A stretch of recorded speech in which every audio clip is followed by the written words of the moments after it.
everyone. Welcome to episode 106 of the Trading Without Borders podcast with Amobi, your host. For today's episode, we are wrapping up discussions on the AfCFTA Digital Trade Protocol. Although I'm not sure if I should be saying wrap up or was just suspending discussions pending the time that we will resume to it in future. The next episode we are moving on to a different direction. We are taking different directions from the next episode. So, but I will return to the Digital Trade Protocol and specifically the AU Digital Transformation Strategy. I really want us to look into that. But for now, we'll wrap up today, then come back to it. However, there's not going to be an episode next week, so I'm taking a break next week, and by the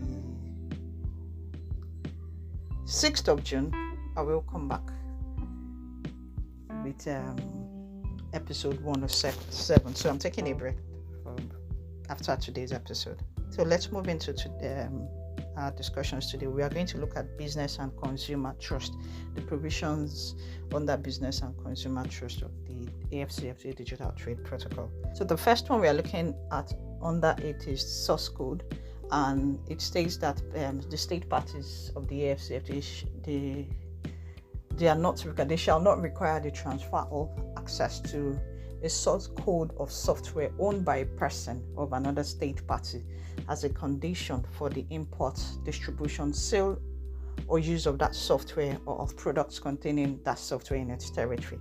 So let's say, I'm always trying to be careful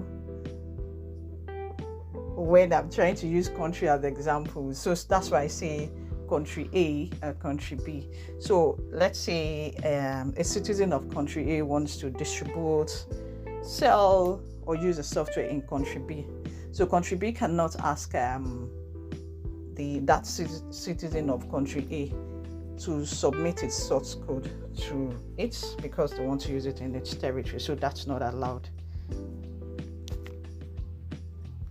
So let's move on to the provision on cybersecurity. So each state party is to adopt or maintain measures to ensure cybersecurity and combat cybercrime within its jurisdiction. And in adopting and maintaining such measures, they should take into account standards and guidelines contained in relevant regional, continental, and international instruments. So they are to endeavor to build the capabilities of their national authorities or bodies responsible for the management of cybersecurity incidents. So whatever agency of the government or regulatory that deals with this, they should build their capacity to be able to handle cybersecurity incidents. They should develop collaboration mechanisms for technical assistance and capacity building in cybersecurity with other state parties. So the state parties can collaborate in respect of technical assistance and cybersecurity capacity building and cybersecurity. So if there's own government reps or the agencies, but if they are not so skilled, they can ask others, they can work with others to collaborate to train their own the government agencies responsible in that country. So let's move on to the next one. Let's look at internet access. So state parties that to ensure that they should endeavor to ensure that customers or consumers in their territories have the ability to access applications and to use services on the internet of their choice, subject to a reasonable, transparent, and non-discriminatory network management. They should connect devices of their choice to the internet, provided that such devices do not harm the network. Access information on the network management practices provided by the internet services providers and the state parties. Next one, online consumer protection. So state parties are to adopt or maintain consumer protection laws or other laws or regulations that prohibit misleading, fraudulent, and deceptive commercial activities or practices that cause harm or have the potential to cause harm to consumers engaged in digital trade. For greater certainty, misleading, fraudulent and deceptive commercial activities or practices include, among others, making misrepresentations or false claims as to the material qualities, prices, suitability for purpose, quantity, or origin of goods or services. I'm sure some of us are familiar with it, especially for people that sell on social media or provide the services or put their products on Instagram and the rest of the social media platforms. When somebody puts up a product for sale and tells you this and that, and when you receive the product, oh yes, let me just say what I ordered versus what I got. You see, so state parties have to put up measures to prevent that. And the next one, they should also put up measures to deal with instances of advertising goods or services for supply without intention to supply. In this case, some people are falling into what we know as scams. People pay for and they then don't receive it. And the next one is failing to deliver products or provide services to consumers after the consumers have been charged. So this section is basically dealing with how to protect consumers. You can't making payment online, and you don't want some funny people. In as much as it's a good initiative, you always know that some funny people may come up and try to defraud people or get people to part with their money without intending to provide the services to them. So state parties have to put up such measures to deal with such situations. So finally, let's look at unsolicited commercial electronic communications.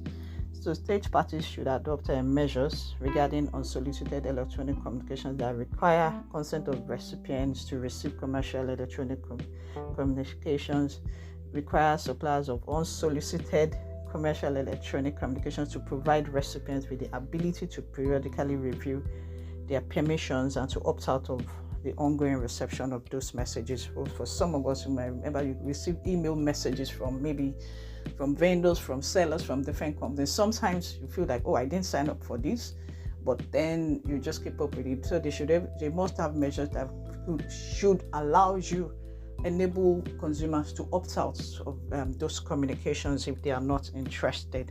So this is where we will wrap up on the Digital Trade Protocol.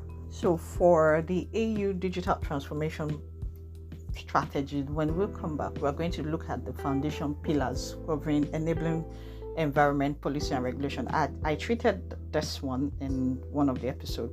So we will look at digital infrastructure, digital skills and human capacity, digital innovation, and entrepreneurship. So what do this mean? We're going to look at it in full detail, and just to share what the policy recommendations on how to, because these are the foundations on which the digital transformation can operate. So what are they recommending for the state parties to have in place?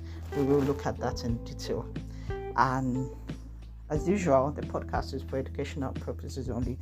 But if you need to talk about how to access a country, you want to talk about the products, putting your product out in another country, doing business in another African country, or you want to find out more about your products you want to sell, or you want to provide services, then you can reach out to me on LinkedIn. I'm Omobola Adekola, or if you have a trade expert around you. But until next week, I will say to you, Asante Sana, that's thank you, Swahili. Bye-bye. So we're going to resume back to our African salutations. I don't know why I stopped, but we are definitely resuming back to it. And apologies if there was any noise in between the podcast. I decided to leave it today. So until next week, bye-bye. No, sorry, apologies. We don't have an episode next week. I'm returning in 2 weeks' time.